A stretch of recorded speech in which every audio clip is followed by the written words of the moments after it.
Hello everyone, welcome to today's episode of Showcase on Warframe. Today's weapon, the Harpak. Now this weapon's a bit of an oddball for me, though it's a fairly low master rank requirement of only 3. This weapon shoots bolts, has a built-in harpoon gun. What that does, I'll talk about that later. Stat-wise, for a really low-level gun, it's decently powerful. 5 impact, 37.5 puncture, and 7.5 slash. The accuracy is 18 or so, which is alright. Fire rate is acceptable at 6, and the critical chance is, it's there. It's 15%. It's difficult to get work on that, but whatever. Status is 10%, and the magazine is 45 shots, which is plenty. Reload's relatively quick at 2 seconds. And yes, this is a burst fire weapon. So, this weapon's a bit odd because the way how you build it, it's a bit hard to choose. It doesn't have, well, the physical stats are okay, the critical chance is there, but not great, and the status chance is meh. So it's a bit hard to choose where to go with this weapon for me, but no matter. Now, where do you find it? You'll find it in the marketplace, pretty plainly.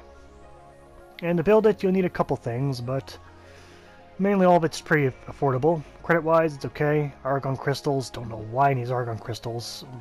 Low master rank people won't have that. Gallium need 5 of that, and need 6,000 nanospores, and 3,600 rubico. So it's a bit heavy on the resources despite it being a low mastery requirement. So I gotta throw out a bit of a question mark on that one. It's fine for me to build, but for someone with master rank 4 or below, you have a hard time getting some of these materials. Alright, so how does it work in the field? It's a burst fire weapon, but they shoot bolts, or nails. I'm not sure what they really are called. But regardless, they have a small flight time. I do not like weapons with small flight times. Why? Because I tend to overshoot my targets frequently. I prefer to shoot raw bullets to actually get to enemies at the point. Now, the harpoon you saw me shoot, you can actually pull opponents. Well, those guys are a bit weak. Here's someone who is much stronger. You see, it gives them a good old latch, and it actually does damage. But that's all it does. But yes, if you fully charged, it only takes 1 ammo, and it's pretty cheap. Otherwise, it's a triple shot burst, and that means one thing, that you'll never run out of ammo. You have a hard time running out of ammo for this weapon. You have a lot. The burst fire pretty much makes sure the weapon's now regulated. That you cannot spend more ammo than you can use. Now, about the firing mechanism, it has recoil. As you can see here, the climbing on the weapon doesn't mean just because you aim for the head doesn't mean all shots will hit the head. They probably won't. Now, despite what I said, I did make an ultimate build for it, and you know why at this point. I got a ribbon mod for it. It's like, why not? Now, I went for more of a base build and slight status. So I got 680 puncture and then almost 1300 viral. To achieve this, I use serration, base damage, piercing calibers increases puncture dramatically. I also got split chamber, and that's pretty much it for the base damage. To increase fire rate, I did put a speed trigger on there because the original firing speed would left a little bit to be desired in my point. I could put something else on there, but in my opinion, I'd rather have speed trigger. Now, for the elements, I got 3. I got primed crow rounds and infected clip. Primed crow rounds for more viral damage. And I'm moving forwards to bring up that status chance just slightly to make it more viable. So as the end result we can see, we got pretty much a more physical elemental build. I didn't really... Even with point strike, I only got around 30%. Yeah, that's not much for critical, so that's why I went for elemental. You just get more damage out of it that way, reliably. Now for the rivet mod, you got a pretty decent one. Got lots of damage, 169.3 damage. Also does 50% more damage to infested, which would be nice since it is puncture damage. And then, well, 96% more status duration, which means when enemies are inflicted with puncture or viral, it's pretty much almost double the amount of time it's on them. Not that that's usually a problem. Normally most opponents die within that time, but hey, it's there. I mainly just wanted the pure damage one. With that said, we can see the full build. The ribbon mod could change, but this is what I got to work with. Now, let's go on for a test. Start with the Grineer.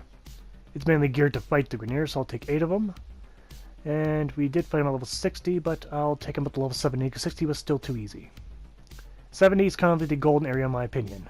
Now first I latch my first opponent, he goes flying, and he goes down pretty quickly. Now another thing about the harpoon is it inflicts guaranteed proc damage, well, for puncture, which which your opponent does less damage to you, around 30% less. And that's okay. And you can even do it with the plane fire, but it's guaranteed with a harpoon every time. I'll demonstrate later, but we can see the damage is acceptable. It's not horrible. It mainly headshots do the majority of the damage, and elsewhere does an acceptable amount. But yeah, level 70 is kind of the comfortable area. I wouldn't go any higher than this. Now, let's go use the last harpoon last enemy, and I'll get what I've seen. Let's see. Miss. There we go. See? It's guaranteed proc right there. And to show it again, I'll do it to this one as well. See? Guaranteed puncture proc. So it's pretty good against the Grenier. But because it has puncture, how well does it do against the Corpus? Grab some MOAs. About a couple of them, yeah. 13 of them. And same level at 70. Now, unfortunately the weapon does much worse. It takes multiple shots to bring down opponents. And even with the puncture proc, it's too many of them to really make it effective. Harpoon is probably best reserved for bigger units like Bombards, Heavy Gunners, Corpus Techs, since those guys deal a lot of damage. So if you tether them, they do less damage and they're spent time on the floor trying to get back up. That's the best way I view it. But otherwise, the Harpoon is not very great in terms of crowd control, clearly not. It's only for one opponent. And the weapon damage against Corpus was meh at best. Now let's go into some Infestation. Now I'll be doing more damage against them thanks to my Ribbon mod. I'll do 50% more damage. So the results might be a little skewed for my ultimate build. Now we see, thanks to that Ribbon mod potentially, I am cutting through these guys pretty easily. But if not the case, this weapon would be meh as well. Because even at 50% damage, it takes roughly 6 to 7 bolts to kill a charger. And with a speed trigger, I could put those out pretty quickly, but if without it, it'll be a bit more time. So in the end, I find the weapon acceptable, decent. But no matter, let's move on to the pros and cons of the Harpak. Now, for the pros, it's a fairly low master rank weapon, only at master rank 3. But there's problems with that, but no matter, it is a burst fire weapon, so it maintains its ammo very easily. It has a secondary fire as this weapon, which is not all weapons do, and it's decent. I won't say it's excellent, but it's at least there and it's decent. Alright. And the damage is okay. But that's the last pro. Now, the cons, and correlate with the first pro, the building requirements is not really reflected by its mastery rank. It's kind of like something for a mastery 7 to 6 to build, not a 2 or not a 3 or 4. The recoil on the weapon makes it difficult to land consecutive headshots, because you make it 2 of the 3 bolts, but usually not all 3. Alright. And the building the weapon's a little difficult, I should say. Maybe undecisive is a better word. But no matter. Going on to the score for the Harpak. Damage, I'll give a 7 out of 10. 7's pretty much the ammo's where it does everything best. It did pretty good decent for what it is. Accuracy, I'm going to give a 6 out of 10. Despite the bolts being really accurate, the recoil throws it off entirely. Design, 3 out of 10. I see what they did, and I would probably give it higher points if they didn't duplicate this weapon elsewhere. But that's a video for another day, with the same problems. Ammo though, 10 out of 10. Ammo's pretty darn good. You won't run out. That's a guarantee on that part. Misc, 3 out of 10. Because this weapon is meant for low-level players, but low-level players can't access it. And for high-level players, it's like a meh weapon, and then we'll toss it aside. So, not really sure what they're trying to do with this weapon. But in total, I'll give the Harpak 29 out of 50. It's a good weapon. That's all it is. As for the judgment, I do not believe this weapon was really worth it. It was neat, but that was all it was. And it's not even unique. There's another weapon that's quite very similar to this. Just different stat-wise and different appearance, but yeah. But that's the video for today.